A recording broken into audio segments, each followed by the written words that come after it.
Lur, kita mau eksperimen. Tidur 5 jam, 4 jam. Oke Lur? Kayak apa Lur? Oke, sip. Saksikan saja. Jatuh cinta kepada seorang gadis, walaupun rumahnya jauh, katanya, gunung pun akan kudaki, lautan pun kuseberangi. Untuk apa itu? Untuk menemui apa yang kita cintai. Cinta selamanya melahirkan energi. Capek tidak terasa, lelah tidak terasa, semuanya tertutup oleh keindahan yang bernama cinta. Lalu yang ketiga, cinta membawa pengorbanan. Apabila kita cinta kepada agama, maka pengorbanan terhadap apapun yang diminta oleh agama, baik itu pengorbanan waktu, tenaga, pikiran, harta, bahkan pengorbanan nyawa sekalipun, kita tidak akan berat melaksanakannya karena cinta kita kepada agama yang kita anut ini. Demikian juga cinta kita kepada seorang perempuan akan membuat kita rela berkorban. Apapun yang dia minta, jangankan kita tidak mampu, kita tidak mampu sekalipun, kita masih berusaha untuk mampu guna memenuhi tuntutan si buah hati belahan jantung. Kadang-kadang malam minggu si doi ngajak nonton, umpamanya duit tidak ada, gajian belum, kerja enggak, timbullah inisiatif, entah sepatu kita jual ke tukang loa, entah celana mampir dulu ke tempat lain, yang penting kita berkorban untuk memenuhi permintaan si buah hati belahan jantung. Ketika itu pengorbanan sudah tidak kita rasakan lagi. Bahkan pengorbanan yang paling pedih sekalipun, dalam gurau, dalam bercanda misalnya, dicubit kita oleh kekasih kita, pedih bukan main, terkelupas kulit, mengalir darah, bukan nangis, nyengir, malah kadang-kadang minta tambah dicubit lagi. Itulah romantikanya cinta, sanggup membuat orang berkorban, melahirkan energi dan semangat, menambah keindahan dalam kehidupan, sepanjang dia dalam artian yang positif. Kalau demikian masalahnya, di dunia yang penuh dengan perbenturan nilai sekarang ini, orang sering salah jalan bagaimana memilih jodoh untuk membangun rumah tangga yang bahagia. Jangan lupa bahwa membangun rumah tangga ini bukan hanya untuk 1-2 bulan, bukan hanya untuk 1-2 tahun, bahkan bukan cuma untuk kehidupan dunia, lebih daripada itu pun untuk menunjang kebahagiaan di akhirat. Oleh karenanya, memilih jodoh bukan satu hal yang mudah, bukan satu hal yang bisa dilaksanakan sambil lalu, tetapi memerlukan penelitian, memerlukan pengamatan yang mendalam. Apa petunjuk agama tentang itu? Dengan kata lain, bagaimana seharusnya seseorang memilih jodoh dalam kehidupannya? Ini tentu saja sumbangan moral buat adik-adik remaja dan para pemuda yang lagi kebingungan memilih jodoh, atau barangkali buat bapak-bapak yang kepengen nambah lagi.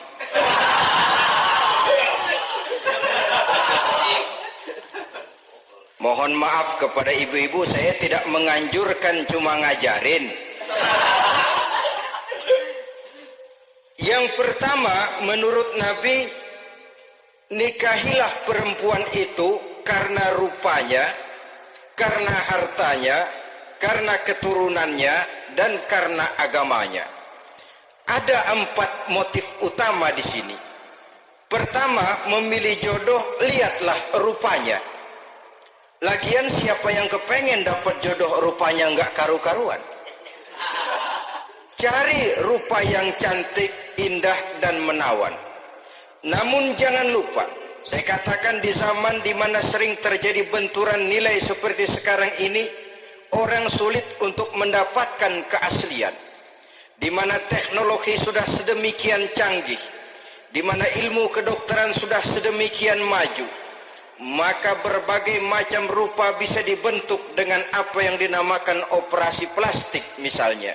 Yang pesek bisa dibikin mancung, kuping yang kelebaran bisa dibikin sedang, pipi yang kembung sebelah bisa dibikin rata, janggut yang tidak menarik bisa dibikin bak lebah bergantung katanya. Oleh karena itu, kalau pilihan hanya tertuju kepada rupa yang cantik saja semata-mata, kita sudah melakukan satu kesalahan yang sangat besar. Sebab apa? Diperingatkan oleh Nabi melalui hadis Ibnu Majah, Bazar dan Baihaqi dari Ibnu Umar. Janganlah kamu kawini seorang perempuan karena kecantikannya, sebab kecantikan boleh jadi akan mencelakakan. Jangan juga kamu kawini perempuan karena hartanya, sebab kekayaan biasanya akan mendatangkan kesombongan.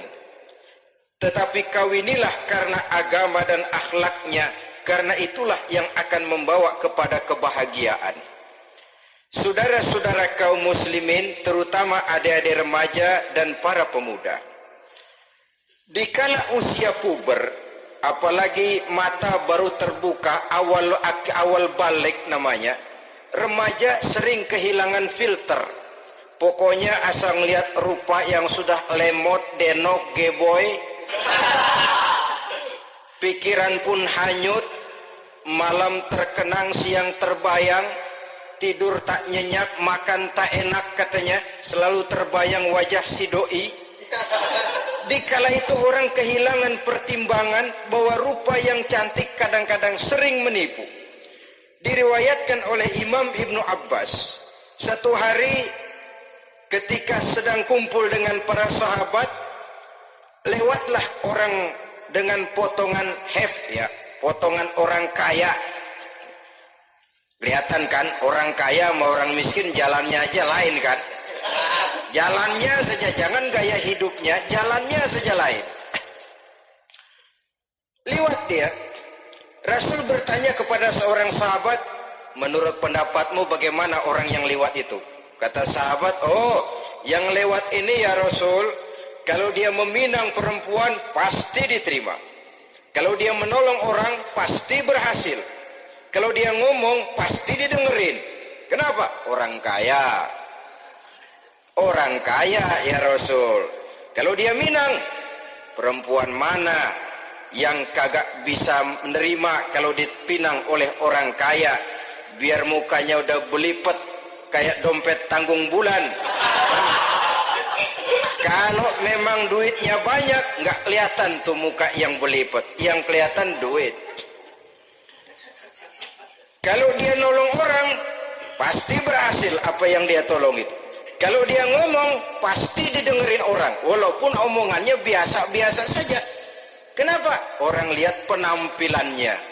Sudah, ketika orang itu lewat, beberapa lama kemudian lewat lagi seseorang yang kelihatannya miskin. Rasul tanya lagi, kalau orang ini, bagaimana pendapat kamu? Wah, potongan begini sih Rasul. Kalau dia minang, orang tolak. Siapa yang mau kawin sama kere begini? Kalau dia nolong orang, pasti nggak berhasil. Kalau dia ngomong, kagak bakalan ada yang mau dengerin. Siapa yang mau dengerin orang susah ngomong?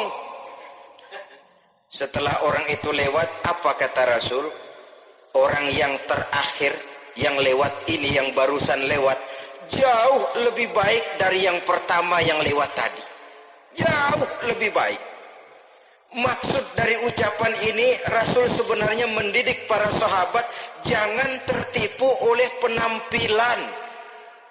Sebab penampilan tidak selamanya mencerminkan keaslian. Apalagi di zaman sekarang, salon di mana-mana bejibun. Alis mata bisa dibikin, pipi bisa dicat, yang pinggir kuning, yang tengah merah, di sebelah merah ada yang kehitam-hitaman, persis orang kepentok tiang listrik.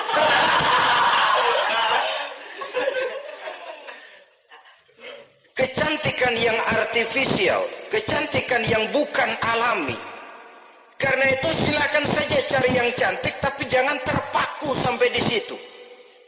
Sebab kecantikan di samping dia mudah berubah oleh pergeseran masa dan pertukaran waktu, ternyata penampilan tidak selamanya mencerminkan keaslian. Lain hari seorang sahabat pernah mengadu, "Ya Rasul, ada apa?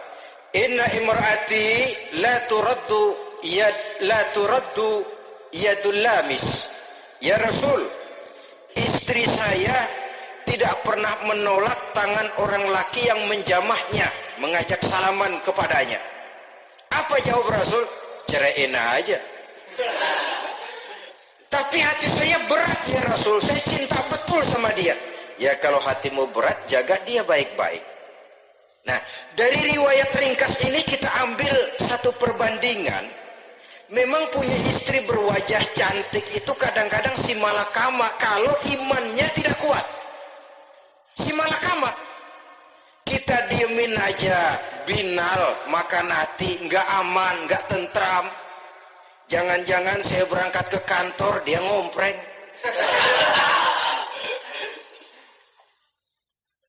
Buah si malakama, seperti orang tadi, ya Rasul, istri saya kelihatannya sebenarnya tidak negatif. Maksudnya ini cuma bersalaman tapi terlalu ngobrol. La turaddu yadul lamis, tidak pernah menolak orang yang ngajak salaman. Ya sekedar salaman. Tapi kan awalnya dari salaman. Kalau sudah salaman kan strum bisa ngederdet dari tangan situ. Kata Rasul sederhana saja. Ya kalau memang begitu ceraiin. Saya nggak kuat Rasul, saya cinta betul sama dia. Kalau kau tak kuat berpisah dengan dia, jagalah dia baik-baik. Ajar, didik, tanamkan rasa keagamaan di dalam hatinya. Saudara-saudara kaum muslimin, jadi rupa yang cantik tanpa didasari oleh nilai-nilai agama akan membuat seorang suami di rumah tangganya seperti si malakama. Seperti berhadapan dengan buah si malakama kalau tidak diiringi dengan nilai-nilai moral yang luhur dan bekal agama yang tangguh. Akan pergi jauh dari rumah rasanya tidak aman, sedangkan di rumah saja siapa yang akan mencari nafkah, dan begitu selanjutnya. Orang tadi jelas berhadapan dengan buah si malakama, didiamkan, makan hati. Sebab maaf, kalau seorang suami sudah tidak punya rasa cemburu terhadap istrinya, itu kan yang disebut dayus. Dan dayus itu jangankan masuk surga, bau surga saja dia tidak dapat. Tapi cemburu dalam artian bukan cemburu buta, cemburu dalam artian yang wajar. Dia cemburu, akan dikerasi takut kalau istrinya minta cerai, sedangkan dia cintanya sudah kadung medok bener. Si malakama jadinya. Nah, ini juga satu riwayat yang memberikan gambaran kepada kita pilihan. Silakan cari rupa yang cantik saja. Cari yang cantik. Tapi kalau itu dijadikan motif utama tanpa dasar-dasar agama, saya khawatir nanti rumah tangga kita akan berhadapan dengan buah si malakama. Jadi adik-adik remaja, usaha, ikhtiar, cari yang cantik, yang kira-kira nggak bosenin, supaya kita betah tinggal di rumah, supaya kita merasa ada tempat berbagi rasa, ada tempat kita bernaung. Sebab kalau nyari bini sebini-bininya mah, ya jodoh di tangan Tuhan, kagak usah nyari juga ntar datang diri umpamanya. Iya, kalau yang datang peot. Orang harus berusaha walaupun pada akhirnya jodoh toh memang ditentukan Allah. Kan 3 hal yang kita tidak bisa menentukan itu katanya. Maut, rezeki, jodoh. Itu yang masuk mysterious problem. Problem yang misterius. Maut, misterius. Kapan kita mati, kita sendiri tidak tahu.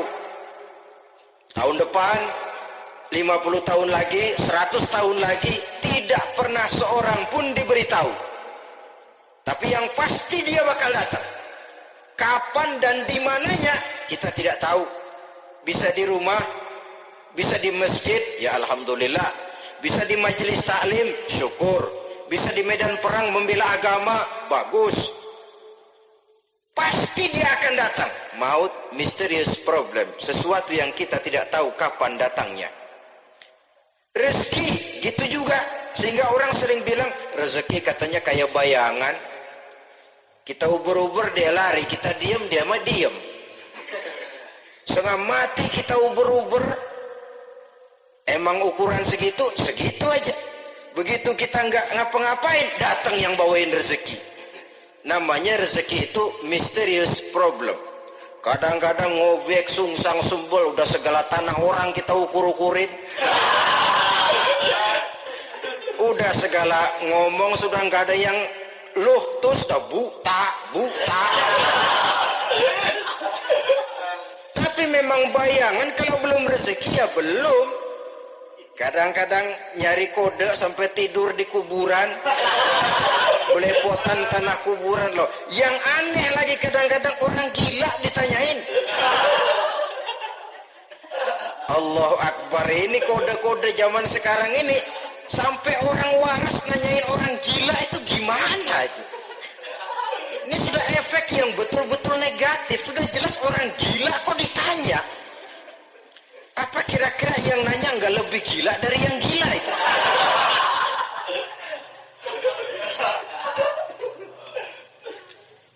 Saudara-saudara kaum muslimin, terutama adik-adik remaja dan para pemuda, jadi silakan saja cari rupa yang cantik, karena dia akan jadi tautan hati, buah hati belahan jantung, tempat kita berbagi rasa, tempat kita pulang dan tinggal di rumah tangga kita. Tapi hendaknya kecantikan rupa itu diiringi juga dengan kecantikan budi. Karena itu cari rupa yang cantik. Ini pilihan utama. Yang kedua, kata Nabi, harta, cari yang kaya. Tetapi jangan lupa, jangan dijadikan pilihan utama. Karena kekayaan sering mendatangkan kesombongan. Apalagi kalau seorang pemuda mendapat istri orang kaya. Hidupnya dimodali oleh istrinya. Maka biasanya wibawanya sebagai seorang suami akan hilang.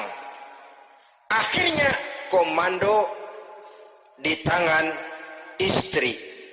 Dikala itulah suami tidak lebih daripada prajurit yang taat kepada komando istrinya. Padahal menurut konsep Quran, ar-rijalu qawwamuna 'alan nisa, laki-laki diciptakan sebagai pembimbing bagi perempuan. Kalau nanti suatu saat terjadi benturan, sedangkan modal diberikan oleh istri, terjadilah pengungkitan. Kata istrinya apa? Lu jangan bertingkah, lu kan kawin sama gue, modal lu kolor doang.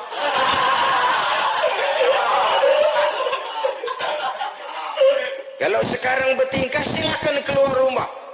Bawa seperti engkau datang dulu. Jangan bawa apa-apa. Pergilah seperti engkau datang dulu kemari. Hilanglah wibawa seorang suami. Suami kalau udah digentak sama istri begitu, lempuruk kayak ayam sampar. Di mana lagi letak wibawanya? Harta sering mendatangkan kesombongan. Oleh karena itu, walaupun diperintahkan cari yang keturunan orang kaya, tapi maksudnya jangan dompleng. Sebab kepribadian seorang suami akan ditentukan oleh sifatnya sendiri. Keberadaannya ditentukan oleh karya dan perbuatannya sendiri.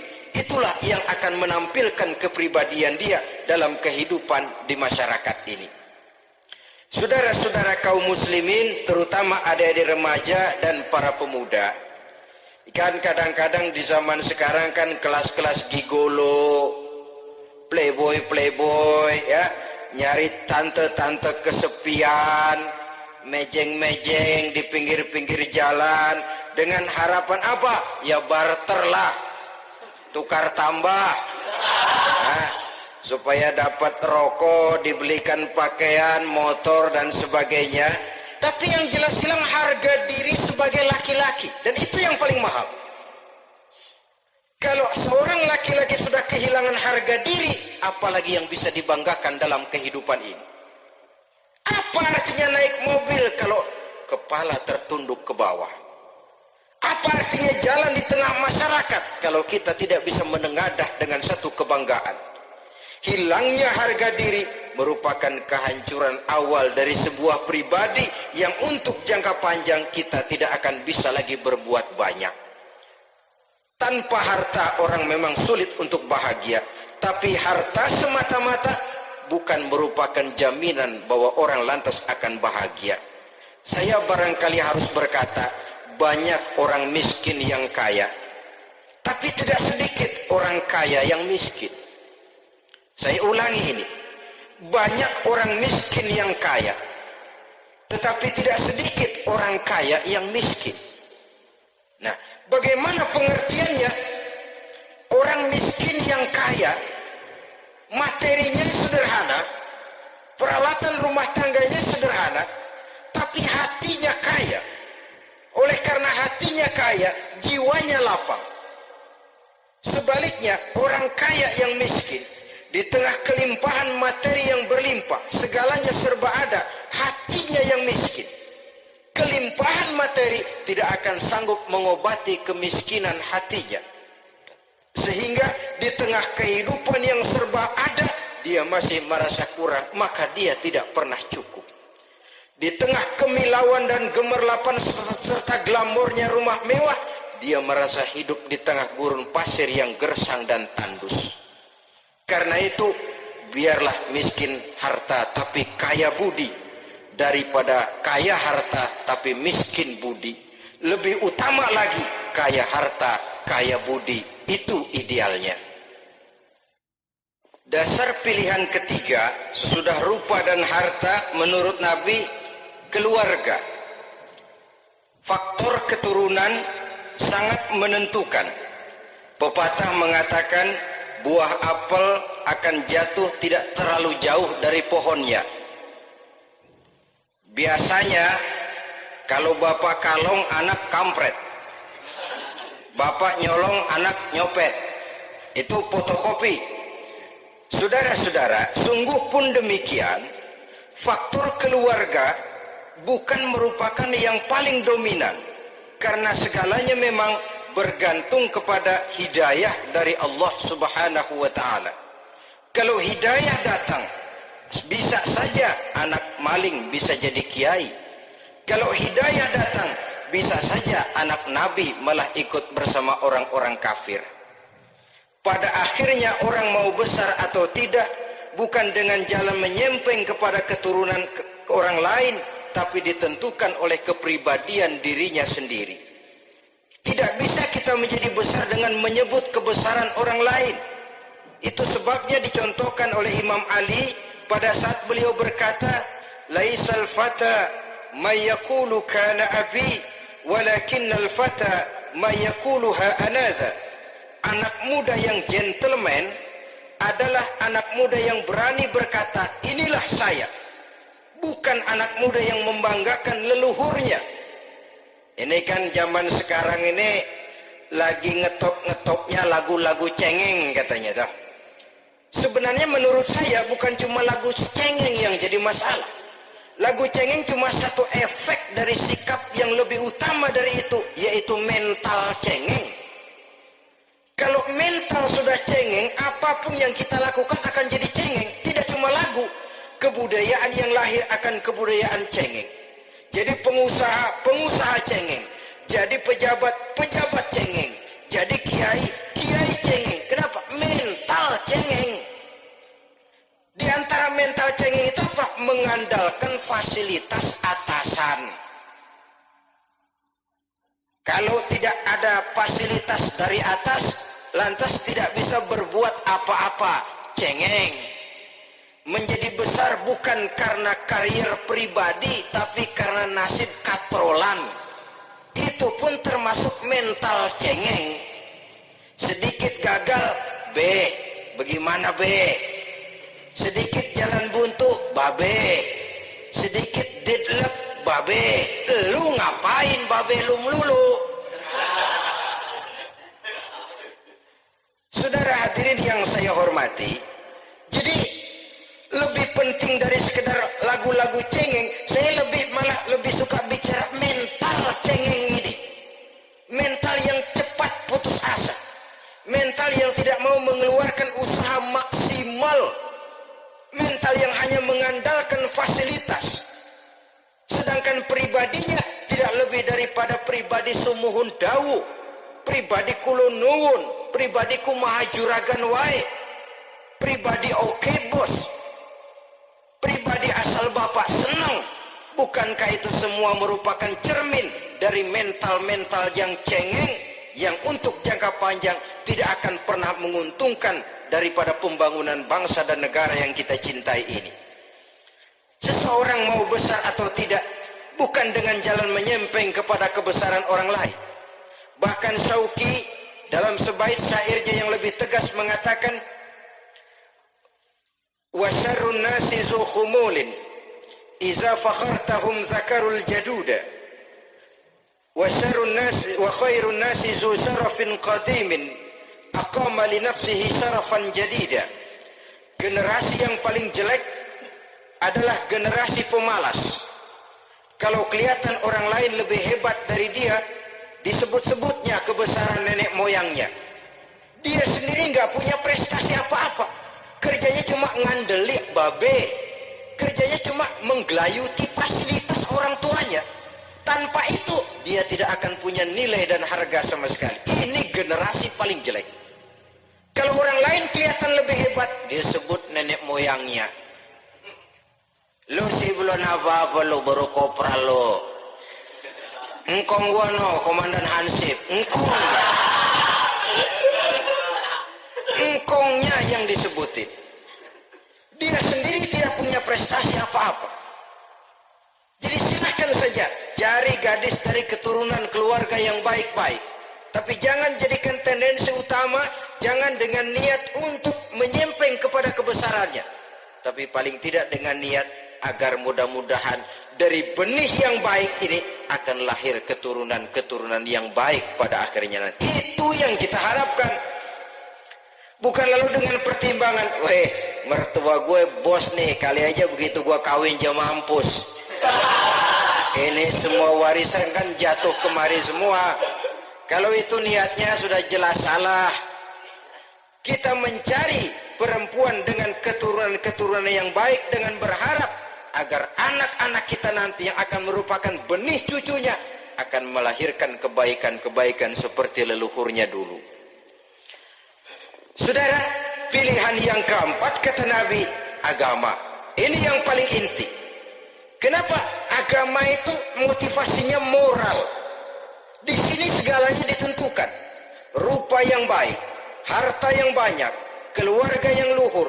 Kalau sudah dilandasi oleh agama yang rapuh, bahkan tidak beragama sama sekali, ketiga hal di atas tadi hanya akan mendatangkan malapetaka. Sekarang kan kita tertipu oleh penampilan, padahal penampilan belum tentu kenyataan. Di jalan-jalan kita akan lebih terpesona melihat gadis pakai miniskirt di atas lutut ketimbang kita melihat gadis-gadis yang pakai jilbab. Kalau sudah pakai jilbab keliwat, yang usil banyak banget, bau sorga nih. Bau sorga katanya. Tapi kalau sudah yang pakai miniskirt itu yang lewat, itu dari ujung ke ujung mata kagak mau kedip. Laler nemplok di mata kagak dirasain. Kita terpesona oleh penampilan zahir, padahal penampilan belum tentu memantulkan hal yang sebenarnya. Tapi memang itulah watak manusia. Watak manusia, saya katakan manusia tanpa kecuali. Tetapi bergantung kepada pemikiran jangka pendek atau jangka panjang. Kalau jangka panjang yang kita pikirkan, ya tentu kita tidak akan mudah terpesona oleh hal yang zahir. Sampai-sampai Quran sendiri mengatakan budak yang hitam legam tapi beriman itu lebih baik daripada orang-orang musyrik walaupun cantik, denok, lemot, geboy. Ada lagi nggak bahasa yang lebih dari itu?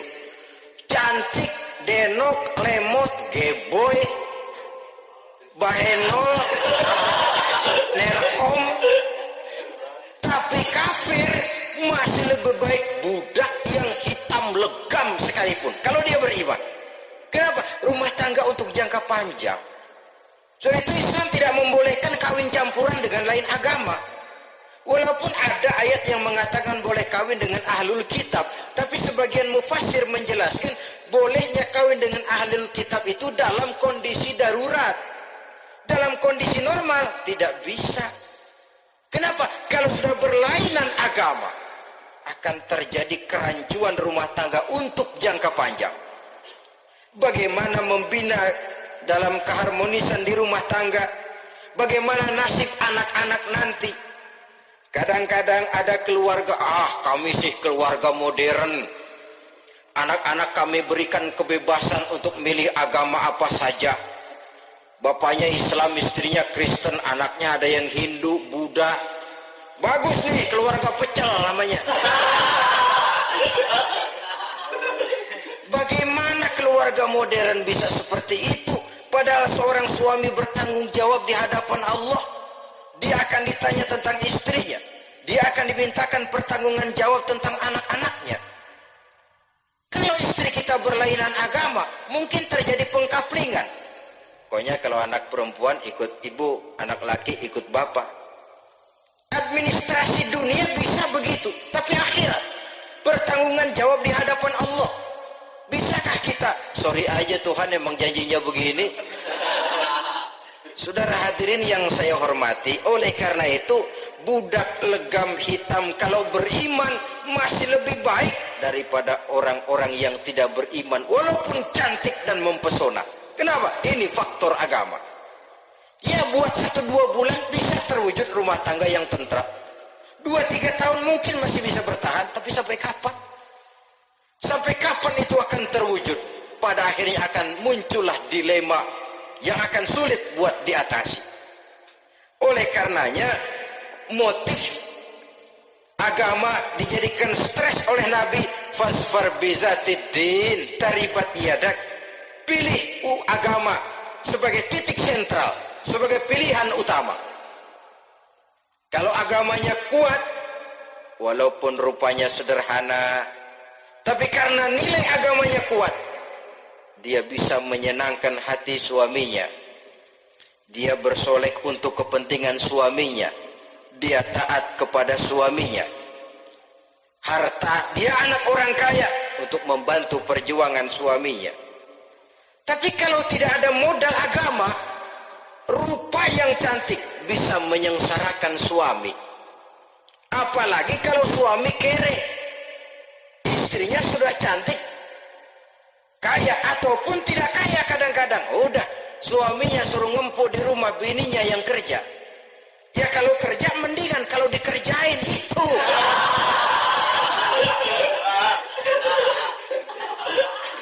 Itu yang repot. Saudara hadirin yang saya hormati, dan ini bukan 1-2 kasus. Alangkah malangnya kalau sudah terkena hal seperti itu. Akhirnya seperti pengaduan sahabat kepada Rasul tadi. Mau diceraiin, cinta saya udah medok bener Rasul. Enggak diceraiin, hati saya ngebet, pegel. Si malakama akhirnya. Jadi oleh karenanya agama. Kalau dia cantik, walaupun miskin, agamanya kuat, dia bisa memelihara kehormatan diri. Dia kaya, agamanya kuat, hartanya disalurkan di jalan Allah. Karena itu, agama jadikan pilihan utama. Dan ukuran agama itu bukan cuma jilbab loh. Ya kadang-kadang ada juga yang jilbabnya nggak pernah lepas, tapi kadang-kadang akhlaknya lebih binal dari yang kribo. Ada cuma sekedar kamuflase saja, itu pun penampilan, sekedar penampilan saja. Cuma dari segi aurat ya memang lebih baik dan lebih utama, dan saya kira lebih mengundang penasaran toh. Duren kalau udah dibuka kan kelihatan isinya, emang udah begitu, udah. Tapi kalau masih rapat, itu yang rasanya kita pengen buka.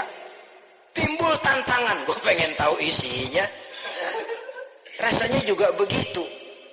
Sama saja dengan Baju kalau dibungkus rapat di plastik, ditaruh di etalase, adanya di toko mau serba ada.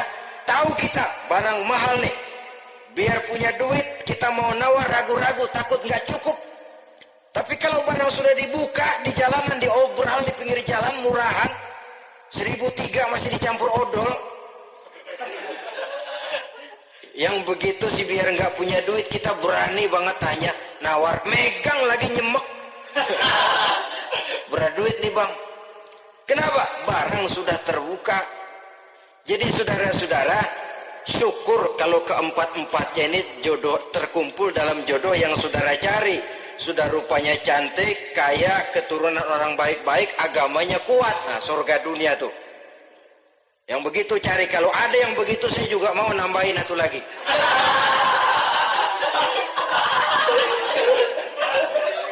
Tapi yang kumpul keempat-empatnya ini terus terang saja langka. Makhluk langka ini. Kadang-kadang cantik, kaya, keluarganya hebat, agamanya nol, akhlaknya kayak setan. Tapi yang paling celaka kalau empat-empatnya kagak ada. Rupanya jelek, melarat, bapaknya biang maling, kagak beragama lagi. Apanya yang mau dipilih? Mampus saja mendingan. Sudah nggak ada pilihan sama sekali tuh. Sudah nggak ada pilihan sama sekali. Saudara hadirin yang saya hormati, terutama adik-adik remaja. Nah, lalu apa motivasi agama dalam pembinaan ini apa? Agama ini kan memberikan contoh bahwa perempuan yang baik itu, yang kita ingin jadikan dia sebagai ideal dalam pencarian jodoh, tandanya 3. Iza ra'aitaha sarratka, kata Nabi.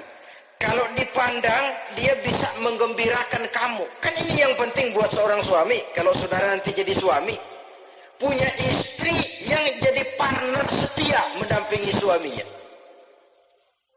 Kalau dilihat nggak bosenin. Kenapa? Dia berdandan untuk nyenangin hati suaminya. Nggak bosenin. Kan kadang-kadang ada bini kalau kita pulang demek aja fotonya.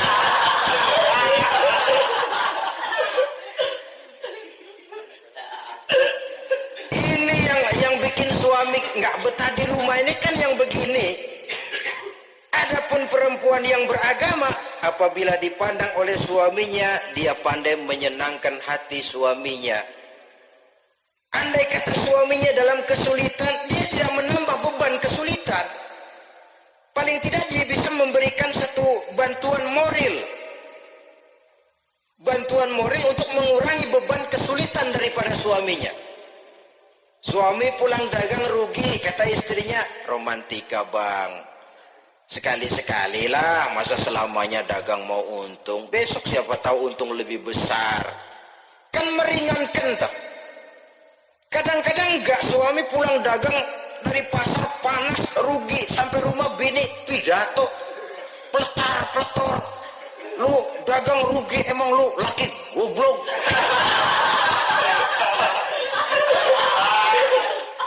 Sudahlah di pasar rugi, di rumah digoblok-goblokin. Ini nanti kena penyakit broken home yang begini ini. Padahal kesuksesan di kantor, kesuksesan di pasar, kesuksesan di medan tugas selalu dimulai dari kesuksesan dan ketenangan dari rumah tangga. Dia berhias untuk kepentingan suaminya, tidak terlalu berlebihan, dan suaminya pun pandai menghargai istrinya dengan kata-kata yang menimbulkan gairah dan semangat. Melihat istrinya bersorak, kamu makin cantik saja. Jangan juga kadang-kadang suami ketus. Ngelihat dasu pulang kantor, lihat suaminya, istrinya dandan rapi, tumben lu mau bekasin apa? Mau bekasin katanya. Artinya apa ini? Pandai mengembirakan, bisa tenggang rasa, bisa berbagi rasa. Sehingga suami merasa ada tempat dia bertukar pikiran, ada tempat dia membicarakan persoalan. Dialog dalam kehidupan berumah tangga itu sangat diperlukan. Iza ra'aitaha sarratka, kalau dipandang dia sanggup mengembirakan kamu. Dikasih uang 500 senyum, 5.000 pun ketawa, menggembirakan. Dia bisa taruh kata hatinya kesel, tapi mulutnya senyum. Nah ini yang sulit ini, senyum tapi kesel, kesel tapi senyum. Kadang-kadang istri itu kan kalau sudah kesel, suami pulang nggak bisa dia menyembunyikan kekesalannya. Dari jauh suami sudah lihat ini yang nyambut, ini bemo ini. Udah monyong serem. Saudara hadirin yang saya hormati, yang kedua, bila diperintah dia taat. Ini pengaruh agama. Sehingga Nabi mengatakan, "Lau amartu li ahadin ayyasjuda ila ghairiha, la amartul mar'ata litasjuda ila zawjiha likibari haqqihi 'alaiha." Andai kata saja boleh aku memerintahkan manusia untuk sujud kepada sesama manusia, pastilah aku perintahkan perempuan untuk sujud kepada suaminya. Kenapa? Karena besar hak suaminya kepada dirinya. Untung sujud kepada manusia tidak boleh. Andai kata boleh, perempuan disuruh sujud sama suaminya. Ini tidak perlu sampai sujud, cium tangan saja minta ridho suami. Kadang-kadang perempuan sekarang berat. Paling banter setahun sekali lebaran doang. Laki pulang sembahyang tubruk, cium tangan minta ridho, nangis segala macam. 3 hari habis lebaran beras habis, monyong aja lagi.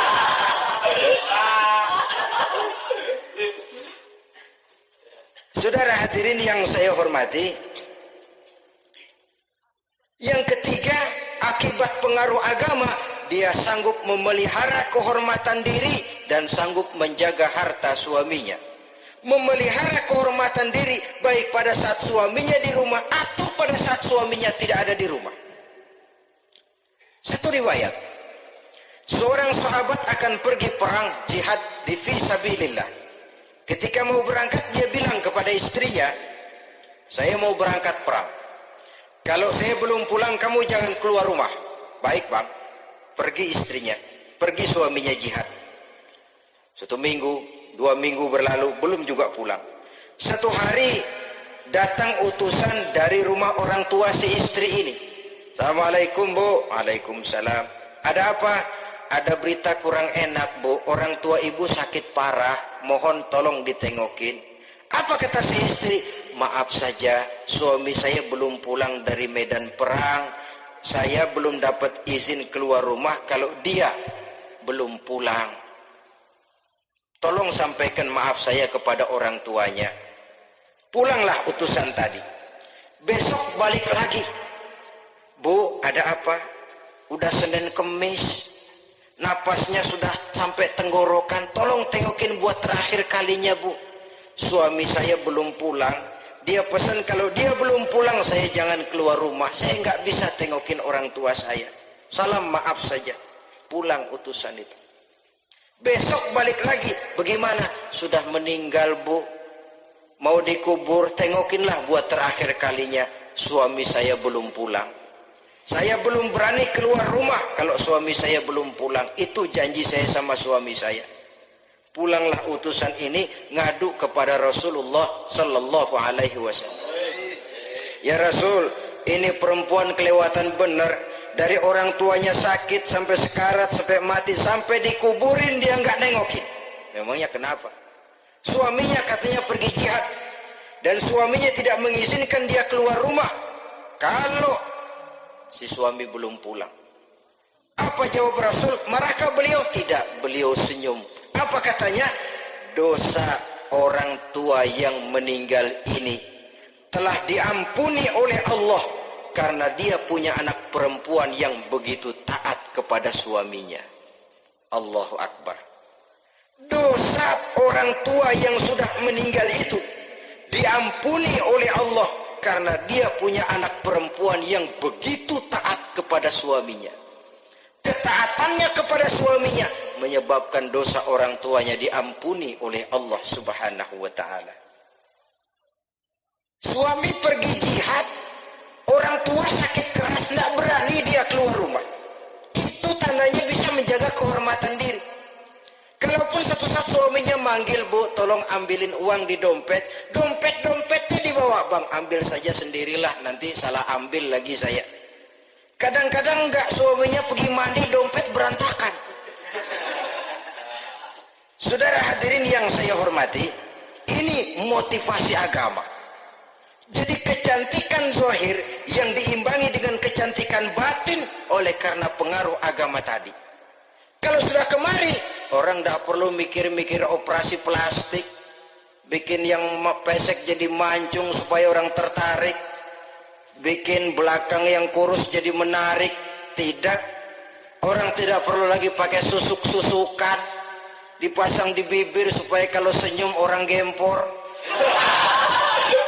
supaya kalau ngomong orang percaya, dipakai di kuping supaya macam-macam. Tidak perlu lagi pakai jompa-jampe, pelet-peletan supaya kalau diludahin orang ngikut. Nggak perlu lagi. Kenapa? Cinta itu nature, sesuatu yang alamiah, yang tidak bisa dipaksakan. Dia kudrati, karunia dari Allah. Tidak bisa cinta dipaksakan. Kalaupun bisa, dengan ilmu pelet, oh saudara bisa membuat orang jatuh cinta, ya 2-3 hari, 4-50 hari. Kesananya, apa yang akan terjadi? Kelanggengan tidak akan pernah terwujudkan. Kenapa? Keterpaksaan yang akan timbul. Dalam kondisi semacam itu, rumah tangga tidak akan mengalami ketenangan dan ketentraman. Jadi biarkan cinta berjalan secara alamiah, karena dia memang alamiah. Saudara-saudara, nah sekarang kalau sudah ketemu nih, yang 4 tadi, rupa cantik, keturunan boleh, kaya lumayan, agama kuat. Apa yang harus kita cari? Apa yang harus kita lakukan? Apa pakai pepatah anak sekarang? Aku lihat, aku pikat, aku dapat, aku sikat, aku minggat. Bangsat.